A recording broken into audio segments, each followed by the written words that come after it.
Hello students. आज हम भारत के संविधान के संशोधन की पद्धति की चर्चा अपनी इस क्लास में करेंगे। बच्चों, भारत का संविधान 1950 में लागू हुआ और आज 2020 तक 70 सालों में कई ऐसी परिस्थितियां आई जब हमारी सरकार के लिए संविधान को बदलना या संशोधन करना आवश्यक था। इस आवश्यकता को समझते हुए संविधान निर्माताओं ने तभी दूरदर्शिता रखी और उन्होंने भारत के संविधान को बदलने के लिए कुछ प्रक्रियाएं तय करी। संविधान में ये प्रक्रियाएं वर्णित हैं। भारत की अगर हम तुलना करें, संशोधन प्रक्रिया की अगर मैं बात करूं, तो ब्रिटेन का संविधान माना जाता है बहुत ही लचीला संविधान है, उसे आसानी से परिवर्तित किया जा सकता है। वहाँ साधारण कानून और संवैधानिक कानून को बदलने के लिए कोई अंतर नहीं रखा है। वहीं अमेरिका की बात करें तो वो कठोरतम संविधान माना जाता है, क्योंकि वहाँ संशोधन करने की जो प्रक्रिया है वो बहुत ही जटिल है। इस कारण आज अमेरिका में मात्र 27 संशोधन हो चुके हैं, जबकि हम भारत की बात करें तो आज तक भारत में 104 संविधान के संशोधन हो चुके हैं। कहने को हम कह सकते हैं कि भारत का संविधान न तो ब्रिटेन जितना लचीला है और ना ही अमेरिका जितना कठोर।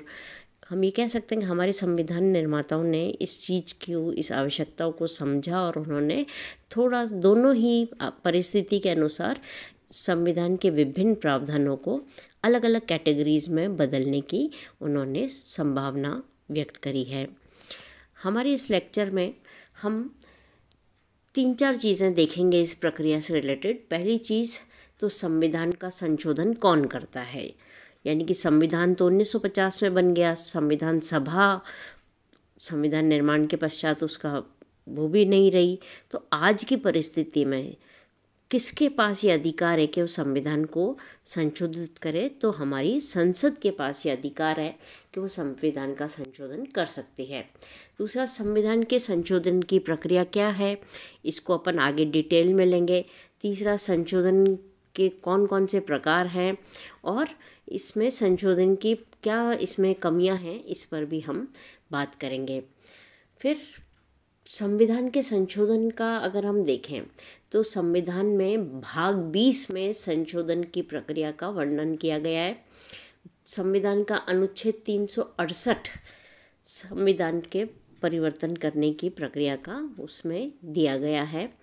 इसके अलावा जो एक महत्वपूर्ण चीज़ हुई है समय के साथ कि संविधान के मूल ढांचे में परिवर्तन नहीं किया जा सकता। आज की तारीख में अगर हम कहें, इसको नेक्स्ट स्लाइड में मैं थोड़ा इसको डिटेल में लूँगी, लेकिन थोड़ा सा इस स्लाइड में हम देख रहे हैं कि आज की तारीख में क्या कहा जाता है कि संविधान को पूरी तरह से बदला तो जा सकता है, लेकिन फिर भी जो मौलिक स्वरूप है हमारे संविधान का उसको बदला नहीं जा सकता। और ब्रिटेन और अमेरिका की संशोधन प्रक्रिया से भारत का संविधान या उसकी संशोधन प्रक्रिया अलग है। फिर यहाँ मैं आपको इस स्लाइड में कुछ केसेस की बात करूँगी जिनका संविधान संशोधन की जो शक्ति है संसद को, उसको लेकर कुछ फैसले हुए थे। जब भारत की सरकार बनी और पहले संविधान के संशोधन से लेकर 1980 तक कुछ ऐसे प्रमुख केस हुए जिसमें न्यायालय और संसद के बीच में काफ़ी टकराहट की स्थिति बनी। पहला केस था चंपाकम दोराईराजन वर्सेस मद्रास स्टेट। दूसरा केस था सज्जन सिंह वर्सेस राजस्थान का। और तीसरा केस था गोलकनाथ वर्सेस पंजाब का केस था। और चौथा केस था Kesavananda versus state of Kerala.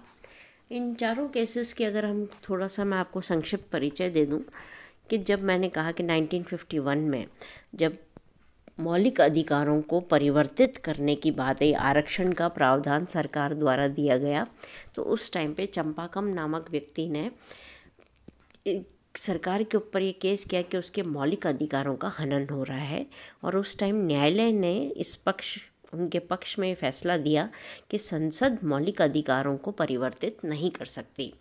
उसके बाद दोबारा सज्जन सिंह वाले केस में भी न्यायालय का यही पक्ष रहा था कि पिछले केस का हवाला देते हुए कि भी संसद को मौलिक अधिकारों से संबंधित कानूनी संशोधन का उनके पास अधिकार नहीं है। लेकिन फिर गोलकनाथ वाले केस में ये कहा गया कि भाई न्यायालय ने ही ये फैसला किया कि संसद के पास जो है वो संविधान को संशोधित करने की शक्ति है। तो ये एक लंबे समय तक ये विवाद चला और अंत में केशवानंद केस में न्यायालय ने एक बहुत महत्वपूर्ण फैसला दिया और उन्होंने कहा कि संशोधन करने की शक्ति तो संसद के पास है, चूँकि वो जनता द्वारा चुनी गई है, जनता के प्रतिनिधि हैं, परंतु संसद भारत के संविधान के मूल ढांचे से छेड़छाड़ नहीं कर सकती। यानी कुछ ऐसी चीज़ें हैं यदि इनको बदल दिया तो भारत का संविधान का स्वरूप ही बदल जाएगा। बहुत ज़्यादा डिटेल में इसका वर्णन नहीं किया गया है कि मूल स्वरूप से क्या है, और यहाँ पर भी विवाद कई बातों को लेकर होता है। लेकिन जैसे लोकतंत्र है, संसदात्मक प्रणाली है, धर्मनिरपेक्षता है, ये कुछ ऐसी चीज़ें हैं जिनको हम मानते हैं कि भारत के संविधान के मूल ढांचे में आती हैं, इसलिए किसी भी संसद को इनको बदलने की शक्ति नहीं है। फिर अब हम आ रहे हैं संशोधन के प्रकार क्या क्या है। तो 3 तरह की यहाँ पे प्रक्रियाएं हैं बच्चों। एक है संसद के साधारण बहुमत, यानी कि जो भी सदन है उसका आधे से एक ज़्यादा व्यक्ति के द्वारा संशोधन किया जा सकता है, यानी 50% + 1 के द्वारा इस तरह के चेंजेस किए जा सकते हैं। दूसरी विधि है विशेष बहुमत, जिसमें जो मतदान करने वाले हैं, जो उपस्थित हैं, उनका 2/3 बहुमत होना आवश्यक है। और तीसरा ऐसी प्रक्रिया जिसमें विशेष बहुमत के साथ साथ भारत के आधे से ज़्यादा राज्य विधानमंडलों की स्वीकृति आवश्यक है। एक बार फिर से मैं थोड़ा सा डिटेल में बच्चों इसको समझाऊंगी। पहला हमने कहा संसद के साधारण बहुमत से संशोधन किया जा सकता है। तो कौन से ऐसे प्रावधान हैं संविधान में, जैसे किसी नए राज्य का गठन करना हो, किसी राज्य की सीमा को परिवर्तित करना हो, या किसी राज्य का नाम बदलना हो, या नागरिकता प्राप्ति या समाप्ति संबंधी कोई प्रावधान हो, या फिर संसद के सदस्यों के विशेष अधिकार हैं, उनके वेतन हैं, समितियों के सदन की जो समितियां हैं उसके सदस्यों के विशेष अधिकार हैं। ये सब सिंपल मेजॉरिटी यानी कि साधारण बहुमत यानी कि सदन का 50% + 1 के द्वारा ये संशोधन लचीले तरीके से हो सकता है। दूसरी जो पद्धति है जिसको हम कह रहे हैं विशेष बहुमत, विशेष बहुमत में 2/3 बहुमत जो व्यक्ति वहाँ उपस्थित हैं और मतदान में भाग ले रहे हैं, यानी कि कुछ ऐसे प्रावधान, और वो कौन से प्रावधान हैं, जैसे मौलिक अधिकार है, नीति निर्देशक तत्व है कि संविधान के मौलिक अधिकार और नीति निर्देशक तत्व में यदि कोई परिवर्तन सरकार करना चाहती है तो उसको विशेष बहुमत के द्वारा ही इसको परिवर्तित कर सकती है। तीसरा है जो एक्स्ट्रा स्पेशल, जिसको हम कहते हैं अति विशेष बहुमत, जिसके लिए कहा जाता है वो है कि सदन का 2/3 बहुमत तो है ही, मतलब प्रेजेंट एंड वोटिंग, जो मतदान में भाग ले रहे हैं और जो उपस्थित हैं उनका 2/3 बहुमत, व जो आधे से ज़्यादा राज्य विधानमंडल हैं उनकी स्वीकृति होनी आवश्यक है। इसमें कौन कौन से प्रावधान आएंगे, जैसे राष्ट्रपति की निर्वाचन प्रणाली, कि भारत का राष्ट्रपति आज हम कह रहे हैं अप्रत्यक्ष रूप से निर्वाचित होता है। मान लीजिए कल को सरकार कहती है कि इसका प्रत्यक्ष चुनाव होना चाहिए, तो क्या ये निर्वाचन प्रणाली का बदलाव होगा।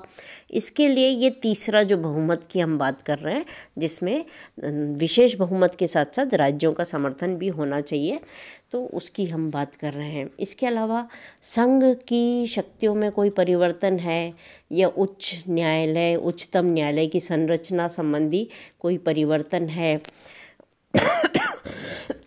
संसद में राज्यों का प्रतिनिधित्व है, या फिर आर्टिकल 368 इटसेल्फ यानी कि जो संशोधन की प्रक्रिया है उसको भी बदलने की नया कोई प्रस्ताव आता है, तो ये सारी चीज़ें जो हैं इसमें ये अति विशेष बहुमत की आवश्यकता है। फिर हम अब डिटेल में ले रहे हैं कि ये संशोधन कैसे होता है। जैसे हमने कहा कि संसद के पास शक्ति है संशोधन करने की, संविधान को बदलना है तो संसद कर सकता है। तो संसद भी कैसे करेगा, तो किसी भी एक सदन में यह प्रस्ताव पेश किया जा सकता है। यानी कि आवश्यक नहीं है कि पहले लोकसभा में ही हो, चाहे लोकसभा में हो चाहे राज्यसभा में हो, किसी भी एक सदन में इस प्रस्ताव को पेश किया जा सकता है। दूसरी जो बहुत महत्वपूर्ण चीज़ है कि जब दोनों सदन इसको पारित कर देते हैं, बारी बारी से दोनों सदनों के द्वारा इसको पारित करने पर ये कहाँ जाता है, ये राष्ट्रपति के पास जाता है। और इम्पॉर्टेंट चीज़ क्या है कि भारत का राष्ट्रपति संवैधानिक संशोधन के प्रस्ताव को पुनर्विचार के लिए नहीं भेज सकता। नॉर्मली हम क्या पढ़ते हैं कि कोई भी संसद का विधेयक है, यदि राष्ट्रपति को लगता है कि भाई इस पर पुनर्विचार होना चाहिए, तो नॉर्मल विधेयक को जो है राष्ट्रपति पुनर्विचार के लिए भेज सकता है। लेकिन यहाँ पर संवैधानिक संशोधन के प्रस्ताव को राष्ट्रपति पुनर्विचार के लिए नहीं भेज सकता। इनफैक्ट राष्ट्रपति ऐसे प्रस्ताव पर मंजूरी दे ही देता है। फिर दोनों सदनों द्वारा यह पारित होना आवश्यक है। किसी परिस्थिति में यदि दोनों सदनों में सहमति नहीं बन पाती है तो संसद का एक संयुक्त सत्र बुलाया जाता है और दोनों के बीच में एक सहमति बनाकर संविधान के संशोधन को प्रस्ताव को पारित करने की पूरी कोशिश की जाती है। और दोनों के द्वारा पारित होने पर ही संविधान संशोधन लागू होगा।